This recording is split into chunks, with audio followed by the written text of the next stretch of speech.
नमस्कार विद्यार्थी मित्रांनो. आज आपण इंग्रजी विषयातील अतिशय महत्त्वाचा आणि गुण मिळवून देणारा घटक जो आहे तो म्हणजे नोट मेकिंग, त्याविषयी आपण चर्चा करणार आहोत. बोर्ड परीक्षेमध्ये हा प्रश्न सोपा असतो, पण योग्य पद्धत माहिती नसल्यामुळे अनेक विद्यार्थ्यांचे गुण कमी होतात. त्यामुळे हा व्हिडिओ शेवटपर्यंत नक्की पहा. आता सगळ्यात महत्त्वाचा मुद्दा जो आपल्याला समजून घ्यायचा आहे तो म्हणजे नोट मेकिंग म्हणजे नक्की काय. तर नोट मेकिंग म्हणजे दिलेल्या उताऱ्यातील महत्त्वाचे मुद्दे संक्षिप्त आणि मांडणीबद्ध पद्धतीने लिहायचे आहेत आपल्याला. सगळ्यात त्याच्यात महत्त्वाची लक्षात जी गोष्ट ठेवायची ती म्हणजे आपल्याला पूर्ण वाक्य लिहायचं नाही. We do not need full sentences, we just need keywords, points, sub points. आणि जी माहिती तुम्ही देणार आहात that should be short but clear information. हे सगळ्यात महत्त्वाचं आहे की तुम्ही दिलेली माहिती संक्षेपात पद्धतीने कशी मांडता, दिलेल्या पॅसेजचं तुमचं अंडरस्टँडिंग किती चांगलं आहे आणि त्या अंडरस्टँडिंगच्या मदतीने तुम्ही ती माहिती संक्षेपामध्ये कशी लिहू शकता यावरती त्या सगळ्या गोष्टी डिपेंड आहेत. सो याच्यानंतर आपल्याला काय तपासलं जातं बघा, कशावरती फोकस आहे. First one is the understanding. तुमचं अंडरस्टँडिंग कसं आहे, तुम्हाला दिलेला पॅसेज समजला आहे का. Then next one is ability to identify the key points. तुम्हाला दिलेल्या जो राईटअप आहे त्यातले महत्त्वाचे मुद्दे तुम्हाला समजलेले आहेत का. आणि शेवटचं आहे ते म्हणजे स्टाईल ऑफ रायटिंग, कशा प्रकारे तुम्ही रायटिंग करता. आता नोटमेकिंगचे साधारणपणे 3 भाग पडतात. त्याच्यामध्ये पहिला पार्ट आहे तो म्हणजे टायटल.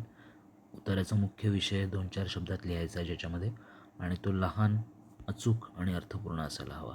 त्याच्यामधले लहान, अचूक आणि अर्थपूर्ण हे 3 शब्द ज्याच्यामध्ये महत्त्वाचे आहेत. समजा उदाहरणार्थ पॅसेज जर जंगलाबद्दल असेल तर तुम्ही लिहू शकता इम्पॉर्टन्स ऑफ जंगल. अशा प्रकारचं टायटल तुम्ही त्याला देऊ शकता. त्यानंतर दुसरा पार्ट त्याच्यामध्ये येतो आहे तो आहे नोट्सचा, ज्याच्यामध्ये तुम्ही मुख्य भाग जो आहेत ते तुम्हाला की पॉईंट्स आणि सब पॉईंट्स लिहायचे, ज्याचा विषयी आपण मगाशी चर्चा केली. याच्यामध्ये पूर्ण वाक्य नको आहेत आपल्याला, सेंटेन्स नको आहेत, फक्त शब्दसमूह ज्याला आपण फ्रेजेस म्हणतो आणि क्रमांक पद्धती 1, 2, 3 अशा प्रकारे तुम्ही त्याला पॉईंट्स देत तो भाग तुम्ही पुढे न्यायचा आहे. मेन पॉईंट, त्याच्यानंतर सब पॉईंट, पुन्हा एखादा दुसरा सब पॉईंट असेल तर तो, त्यानंतर सेकंड मेन पॉईंट वगैरे वगैरे या पद्धतीने. नंतर तिसरा जो भाग आहे तो म्हणजे ॲब्रिव्हिएशन्स, ज्याला आपण संक्षेप असं म्हणतो. तर संक्षेपमध्ये किंवा ॲब्रिव्हिएशनमध्ये काय येतं तर गव्हर्मेंट असेल तर त्याला तुम्ही GOVT असं लिहिता, किंवा अगदी इम्पॉर्टंट असेल तर त्याला आपण IMP असं म्हणतो, फुल स्टॉप देतो, किंवा इन्फॉर्मेशन असेल तर त्याला आपण इन्फो म्हणतो. या सगळ्याला आपण संक्षेप असं म्हणतो. तर ह्या गोष्टी आपल्याला त्या ठिकाणी वापरायच्या आहेत की त्याने तुमचा जो काही नोट्स जे आहेत किंवा तुम्ही जो भाग हे करताय तो अधिक चांगल्या प्रकारे मांडण्यामध्ये त्याची तुम्हाला मदत होते. आता तिसरा जो मुद्दा आहे तो आहे नोट्स कसे तयार करायचे आहेत याविषयी आपण आता थोडीशी माहिती घेऊया. पहिले पॅसेजपासून नोट्स कशा बनवायच्या ते, त्यातली जी पहिली स्टेप आज जी आहे, पहिली स्टेप ज्याला आपण म्हणणार आहोत ती आहे read and read the passage. Read the passage, पण त्याला रीडिंग पण महत्त्वाचं आहे. म्हणजे असं बिलकुल नाही आहे की तुम्हाला एकदा वाचूनच तो पॅसेज कळणार. त्यामुळे किमान तुम्ही 2 वेळेला त्या पॅसेजचं वाचन करायला पाहिजे आणि मग तुमच्या लक्षात येईल की काय नक्की त्या पॅसेजमध्ये सांगितलं आहे. ज्याच्यामुळे तुम्ही पहिल्यांदा जेव्हा पॅसेज वाचता तो अर्थ समजून घेण्यासाठी, दुसऱ्यांदा त्याच्यामध्ये महत्त्वाचे जे मुद्दे आहेत ते शोधण्यासाठी. त्यानंतर दुसरा जो पॉईंट आहे तो म्हणजे आयडेंटिफाईंग द मेन पॉईंट.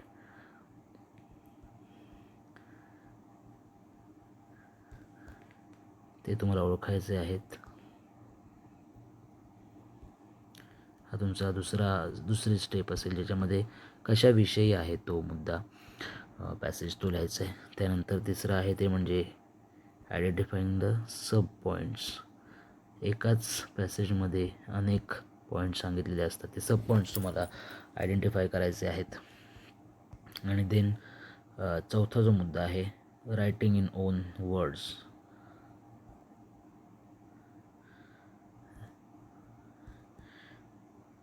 म्हणजे स्वतःच्या शब्दामध्ये तुम्हाला त्याचं लेखन करायचं आहे.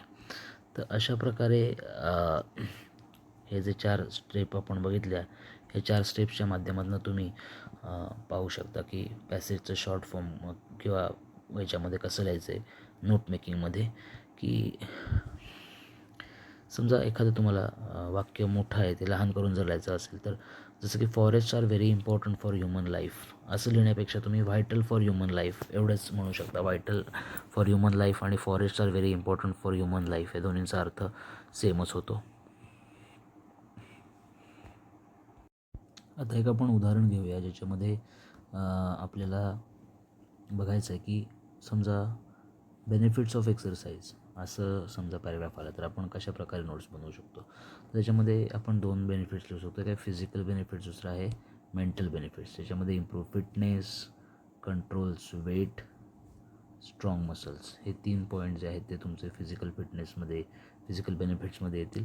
आणि मेंटल बेनिफिट्समध्ये तुम्ही लिहू शकता reduces stress, improve mood and better sleep. या 3 गोष्टी तुम्हाला मेंटल बेनिफिटसाठी हेल्प करू शकतात. सो अगदी 4 ओळीमध्ये आपण याच्याबद्दल आपण लिहिलं आहे की 4 ओळींमध्येच जे फिजिकल फिटनेस जो आहे किंवा मेंटल त्याचे फिटनेसचे बेनिफिट जे आहेत त्याच्याबद्दल आपण लिहिलं आहे. एक्सरसाइजचे बेनिफिट्स लिहित असताना फिजिकल आणि मेंटल या दोन्ही प्रकारे आपण लिहिलं आहे. आता साधारणपणे कॉमन मिस्टेक्स काय काय होतात त्याबद्दल आपण बघूया. की पहिलं आहे ते म्हणजे पूर्ण वाक्य लिहिणे, फुल सेंटेन्स ते नको आहेत आपल्याला. त्यानंतर आपल्याला जास्त माहिती, मोर इन्फॉर्मेशन नको आहे, तीही लिहायची नाही आहे, कमीत कमी शब्दामध्ये लिहायचं आहे.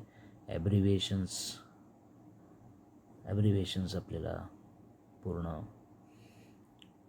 ॲब्रिव्हिएशन्सशिवाय आपल्याला लिहायचं नाही. ॲब्रिव्हिएशन्स मस्ट. आणि त्यानंतर सगळ्यात महत्त्वाचं आहे ते म्हणजे टायटल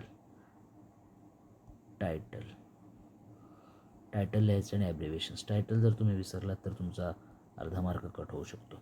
आणि म्हणून मित्रांनो असं म्हणता येईल की नोट मेकिंग हा अवघड नाही, पण योग्य पद्धत समजून घेणं अतिशय गरजेचं आहे. पॅसेज नीट वाचा, मुद्दे ओळखा, लहान स्वरूपात मांडणी करा आणि गुण नक्की मिळवा.